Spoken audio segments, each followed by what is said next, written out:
Assalamualaikum warahmatullahi wabarakatuh. Halo teman-teman, perkenalkan saya Brilian Amal Sakatigo, mahasiswi Stikom Yosudarso Purwokerto dari Program Studi Sistem Informasi. Pada kesempatan kali ini, saya akan menjelaskan materi mengenai teori pemrograman website. Di materi ini terdapat 5 submateri. Yang pertama adalah internet, intranet, dan extranet. Yang kedua adalah communication services. Yang ketiga adalah information retrieval services. Yang keempat adalah web services. Dan yang kelima adalah internet services provider. Yang akan saya bahas pertama adalah internet. Internet adalah singkatan dari Interconnected Network, yang dalam bahasa Indonesia artinya adalah jaringan yang saling berhubungan. Internet dapat diibaratkan sebagai jalan raya superinformasi. Hal itu karena kita dapat mengakses berbagai informasi melalui web. Namun, ini dapat didefinisikan dengan berbagai cara sebagai berikut, seperti terlihat pada gambar. Internet adalah sistem global jaringan komputer yang saling berhubungan di seluruh dunia. Ini sama dengan arti di dalam bahasa Indonesianya. Internet menggunakan protokol internet standar atau TCP/IP. Lalu, setiap komputer di internet diidentifikasikan dengan alamat IP yang unik. Alamat IP adalah sekumpulan angka unik seperti 11022331114 yang mengidentifikasikan lokasi komputer. Sebuah DNS komputer khusus atau domain name server digunakan untuk memberi nama pada alamat IP sehingga pengguna dapat menemukan sebuah komputer dengan sebuah nama. Hal ini untuk memudahkan kita dalam mengakses. Misalnya saja kita ingin mengakses YouTube, maka kita hanya perlu mengetikkan youtube.com dan bisa mengaksesnya tanpa perlu menuliskan IP address. Jika perlu menuliskan IP address, tentunya itu akan menjadi kesulitan karena memang sulit untuk menghafal banyak angka. Contoh lainnya, misalnya server DNS akan menyelesaikan nama www.google.com menjadi alamat IP tertentu untuk mengidentifikasi komputer tempat situs web ini dihosting secara unik. Internet juga dapat diakses oleh seluruh atau setiap pengguna di seluruh dunia. Selanjutnya terdapat gambar yang menunjukkan how the internet works atau bagaimana internet bekerja. Untuk panah yang berwarna hijau itu adalah request path atau jalur permintaan ke internet. Sedangkan panah yang berwarna merah itu adalah return path atau jalur kembali atau jalur untuk respon balik. Langkah yang pertama adalah di bagian pojok kiri bawah terdapat PC atau laptop. Misalnya itu adalah laptop kita. Misalnya kita ingin mengakses sesuatu di internet, maka kita melakukan request. Laptop kita terhubung dengan modem, lalu modem akan terhubung atau sudah dikelola oleh ISP atau Internet Service Provider. ISP adalah penyedia layanan internet yang berfungsi agar kita bisa menggunakan internet. Beberapa contoh ISP yang dikenal adalah misalnya XL, Telkomsel, Indosat, IndiHome, dan sebagainya, dan masih banyak lagi. Kemudian terdapat router. Router di sini berfungsi untuk mengarahkan paket atau requestan kita agar nantinya tiba di komputer atau server yang tepat. Selanjutnya, paket akan melalui domain name server. Di domain name server ini tersimpan banyak sekali IP address atau Internet Protocol Address. Di sini DNS atau domain name system yang kita request akan dirubah atau diterjemahkan menjadi IP address. Misalnya saja kita ingin mengakses google.com. Google.com ini kan domain name. Agar bisa diakses, maka DNS server akan menerjemahkannya atau mentranslate-nya ke IP address Google. Selanjutnya, requestan kita akan sampai di web server, lalu web server akan memberikan respon balik sesuai yang di request kita. Nanti akan ditampilkan di laptop kita. di mana jalurnya itu melalui panah yang merah atau return path. Selanjutnya, saya akan menjelaskan mengenai intranet. Intranet adalah jaringan komputer private atau pribadi dalam suatu organisasi dengan server dan firewall-nya sendiri.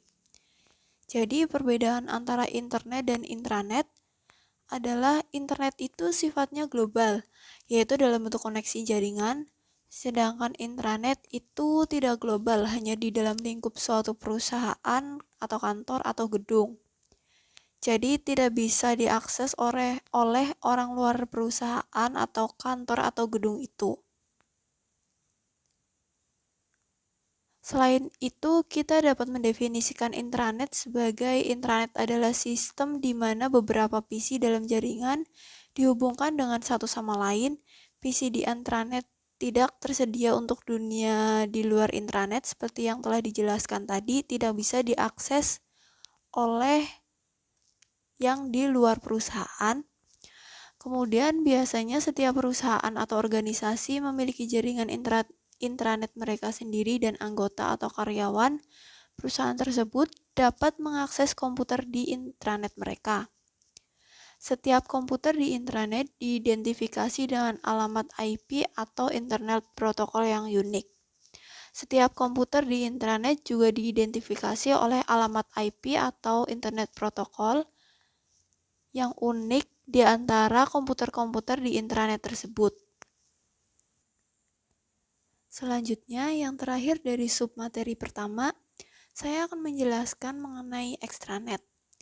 Extranet mengacu pada jaringan dalam suatu organisasi, menggunakan internet untuk terhubung dengan pihak luar secara terkendali. Ini membantu menghubungkan bisnis dengan pelanggan dan pemasok mereka, dan oleh karena itu memungkinkan bekerja secara kolaboratif. Jadi tadi saat intranet dijelaskan, itu telah dijelaskan bahwa intranet tidak bisa diakses oleh pihak di luar perusahaan atau di luar kantor. Namun mungkin ada beberapa perusahaan yang ingin saling tergabung. Jadi misalnya agar intranet perusahaan satu dapat tergabung atau terhubung dengan intranet perusahaan dua atau yang lain, maka dapat menggunakan extranet ini. Kemudian saya akan menjelaskan mengenai internet services.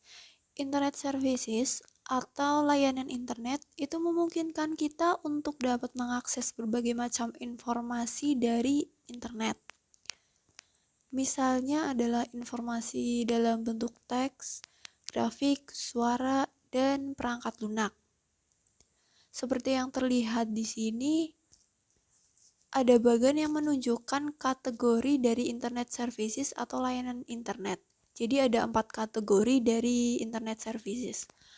Yang pertama adalah communication services, kedua adalah information retrieval services, yang ketiga adalah web services, dan yang keempat adalah www atau www atau World Wide Web. Lalu dari 4 kategori yang sudah disebutkan tadi, saya akan membahasnya satu persatu. Yang pertama adalah communication services atau layanan komunikasi. Di sini tersedia berbagai layanan komunikasi yang menawarkan pertukaran informasi dengan individu atau kelompok. Seperti terlihat bahwa ada tabel yang isinya adalah jenis-jenis communication services atau layanan komunikasi yang dapat digunakan ketika kita menggunakan internet. Yang pertama adalah electronic mail atau biasa disebut email. Email ini digunakan untuk mengirim pesan elektronik melalui internet. Intinya adalah untuk kirim-kirim pesan atau kirim-kirim email. Yang kedua adalah telnet. Telnet digunakan untuk masuk ke komputer jarak jauh yang terhubung ke internet. Jadi kita bisa menggunakan remote komputer jarak jauh. Selanjutnya ada newsgroup. Newsgroup ini menawarkan forum bagi orang-orang untuk mendiskusikan topik di mana mereka ini memiliki minat yang sama. Lalu ada IRC atau Internet Relay Chat. IRC memungkinkan orang dari seluruh dunia untuk berkomunikasi secara real time. Jadi ini menggunakan nickname. Selanjutnya ada mailing list yang digunakan untuk mengatur sekelompok pengguna internet untuk berbagi informasi umum melalui email. Jadi seperti menggunakan email tapi lebih terorganisir. Jadi seperti broadcast namun menggunakan email. Misalnya adalah perusahaan ingin melakukan promo, jadi mereka mempunyai klien, lalu emailnya akan di-list, lalu akan di-broadcast untuk promo. Selanjutnya ada VoIP atau Internet Telepon. VoIP memungkinkan pengguna internet untuk berbicara melalui internet ke PC manapun yang dilengkapi untuk menerima panggilan.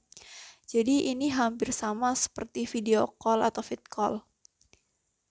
Kemudian yang terakhir ada instant messaging, yaitu menawarkan obrolan waktu nyata atau real time antara individu dan sekelompok orang. Misalnya yang populer adalah Yahoo Messenger, dan MSN Messenger. Lalu setelah Communication Services, terdapat kategori Information Retrieval Services.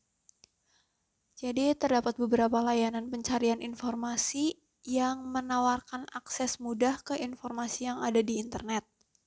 Di sini juga terdapat tabel yang isinya adalah layanan-layanan dari Information Retrieval Services. Yang pertama ada File Transfer Protocol atau FTP. Jadi FTP ini memungkinkan pengguna untuk mentransfer file.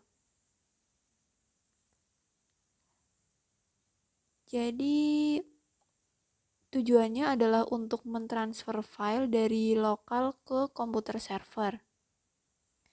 FTP ini disediakan oleh penyedia layanan server seperti cloud atau hosting. Yang kedua adalah Archie.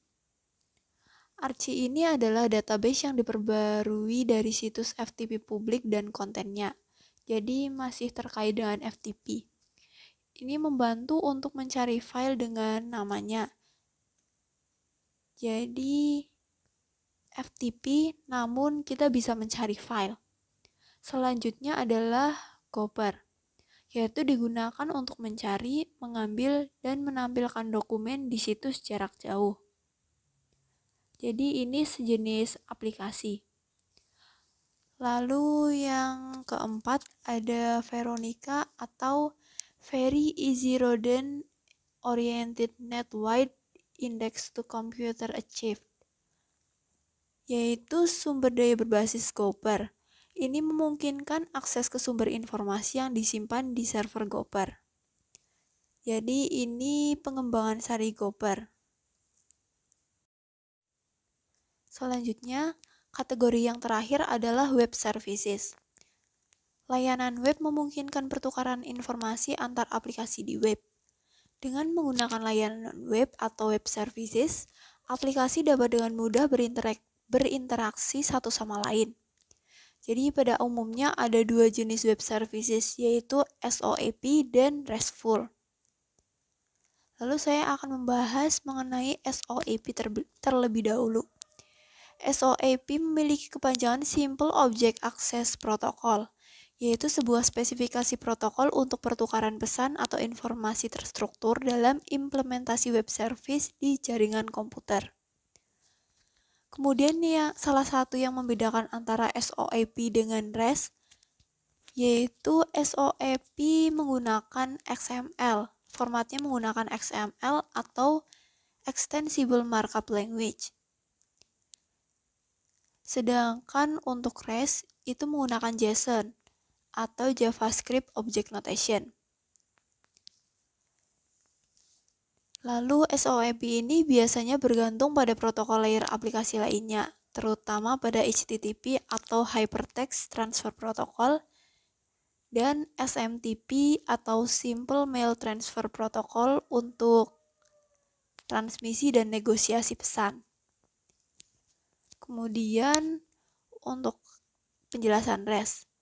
REST itu adalah Representational State Transfer, yaitu sebuah arsitektur software untuk sistem terdistribusi semisal web. REST telah berkembang sebagai model desain web service yang dominan saat ini. Istilah Representational State Transfer dikenalkan dan didefinisikan pada tahun 2000 oleh Roy Fielding dalam disertasi doktoralnya. Beliau, Roy Fielding, merupakan salah satu penulis utama spesifikasi HTTP versi 1.0 dan 1.1. Sesuai constraint-nya, REST biasa disebut dengan RESTful. Kemudian di sini terdapat tabel yang menjelaskan atau menguraikan perbedaan antara SOAP dan REST. Yang pertama adalah dilihat dari segi protokol komunikasi. Pada SOAP, dia sudah mendukung HTTP, HTTPS, SMTP, dan FTP. Sedangkan pada REST, dia hanya mendukung HTTP dan HTTPS. Selanjutnya dari segi penggunaan bandwidth. Untuk SOAP, dalam jumlah request yang banyak, relatif boros. Hal ini karena banyaknya markup dalam penulisan format XML atau Extensible Markup Language. Kemudian untuk REST, bandwidth-nya relatif hemat karena markup-markup ekstra seperti pada XML itu tidak dipakai. Selanjutnya dilihat dari segi tren penggunaan. Untuk SOAP, banyak mulai beralih ke REST. Meski masih tetap ada yang mempertahankan, misalnya untuk integrasi aplikasi ke sistem legasi pada sebuah perusahaan. Sedangkan untuk REST, dia ini mulai populer. Banyak dipakai juga oleh penyedia web service terkemuka seperti Twitter, Yahoo, Flickr, Blocklines, Technorati, Google, Amazon, eBay, dan masih banyak lagi. Selanjutnya dilihat dari sisi aturan penulisan. Untuk SOAP ini ketat, yaitu mengikuti spesifikasi XML atau Extensible Markup Language. Sedangkan untuk REST itu tidak ada spesifikasi khususnya. Lalu untuk dilihat dari segi format respon, untuk SOAP XML dengan spesifikasi SOAP agak sulit bagi kita untuk membaca langsung dan memahaminya. Untuk REST, format responnya itu adalah XML, JSON, atau format plain text lainnya. Hal ini memudahkan penerima respon membaca dan memahaminya. Kemudian dari segi attachment file, untuk SOAP bisa karena dapat mengembalikan respon dalam format binary. Sedangkan untuk REST, dia tidak bisa. Lalu, sifat web service pada umumnya. Untuk SOAP, dia tertutup, lebih ditujukan untuk perusahaan-perusahaan tertentu saja. Sedangkan untuk REST, dia terbuka, jadi bisa diakses oleh siapa saja. Selanjutnya dari sisi caching web. Caching web ini adalah ketika kita pertama kali membuka suatu halaman, maka data-data jejak aktivitas kita akan disimpan. Sehingga ketika kita membuka halaman tersebut kembali di lain waktu, kita akan dapat membukanya lebih cepat dan hemat kuota juga. Dari segi caching web ini, untuk SOAP relatif sulit, sedangkan untuk REST itu mudah. Selanjutnya, dalam hal penggunaan standar. Penggunaan standar pada SOAP itu standar lama, yaitu XML, HTTP, dan standar barunya itu SOAP digunakan bersamaan. Untuk REST, standar yang sudah ada seperti XML dan HTTP. Selanjutnya, dari sisi tool pengembangan, SOAP banyak, baik komersil maupun open source. Sedangkan pada REST ada beberapa karena tidak begitu dibutuhkan. Dari segi tool manajemennya, Untuk SOIP perlu, bahkan kadang harganya mahal. Sedangkan pada REST menggunakan tool yang sudah ada pada sistem jaringan. Untuk dari segi extensible, untuk SOIP bisa banyak ekstensi. Misalnya adalah menggunakan .json, .php, atau yang lainnya. Sedangkan untuk REST itu relatif tidak ekstensibel. Selanjutnya adalah dari sisi kemudahan implementasi. Untuk SOP sendiri mudah jika sudah memiliki lingkungan berbasis SOAP. Dan untuk REST itu kemudahan implementasinya mudah. Beralih dari 4 kategori internet service tadi, saya akan menjelaskan mengenai ISP atau Internet Service Provider. ISP ini sebelumnya sudah saya sebut di bagian How Internet Works atau bagaimana internet bekerja. Jadi ISP adalah perusahaan yang menawarkan akses ke internet. Jadi agar kita bisa menggunakan internet, kita menggunakan ISP. Contoh-contohnya adalah ada XL, Simpati, Indosat, dan masih banyak lagi. Lalu layanan-layanan yang mereka tawarkan ada 4. Yang pertama akses internet, kedua pendaftaran nama domain, yang ketiga akses dial-up, dan yang keempat adalah akses jalur sewa. Lalu di sini ada klasifikasi ISP. ISP secara luas dapat diklasifikasikan menjadi 6 kategori seperti pada tabel ini. Yang pertama adalah akses provider. Mereka menyediakan akses ke internet melalui saluran telepon, kabel WiFi, atau serat fiber optik. Yang kedua adalah mailbox provider, yaitu penyedia tersebut menawarkan layanan hosting email. Yang ketiga adalah hosting ISP, yaitu hosting ISP menawarkan email dan layanan hosting web lainnya seperti mesin virtual, cloud, dan lain sebagainya. Jadi untuk hosting ini misalnya kita bisa mengupload project kita agar website kita dapat diakses secara online. Yang keempat ada virtual ISP, yaitu ISP tersebut menawarkan akses internet melalui layanan ISP lainnya. Dan yang kelima adalah free ISP. ISP gratis tidak mengenakan biaya untuk layanan internet, sama seperti namanya, yaitu free. Kemudian ada tipe koneksi ISP. Ada beberapa cara untuk terhubung ke internet. Dan di sini ada tabel yang berisi jenis koneksi yang tersedia. Yang pertama adalah dial-up connection. Connection dial-up menggunakan saluran telepon untuk menghubungkan PC ke internet. Ini membutuhkan modem untuk mengatur koneksi dial-up. Modem ini berfungsi sebagai antarmuka antara PC dan saluran telepon. Yang kedua ada ISDN. ISDN adalah singkatan dari Integrated Services Digital Network. Ini membuat koneksi menggunakan saluran telepon yang membawa sinyal digital, bukan sinyal analog. Yang ketiga ada DSL. DSL adalah singkatan dari Digital Subscriber Line. Ini adalah bentuk koneksi broadband karena menyediakan koneksi melalui saluran telepon biasa. Yang keempat ada Cable TV Internet Connection. Ini adalah koneksi internet TV kabel yang disediakan melalui saluran TV kabel. Ini menggunakan kabel koaksial yang mampu mentransfer data dengan kecepatan yang jauh lebih tinggi daripada saluran telepon biasa. Lalu selanjutnya ada Satellite Internet Connection.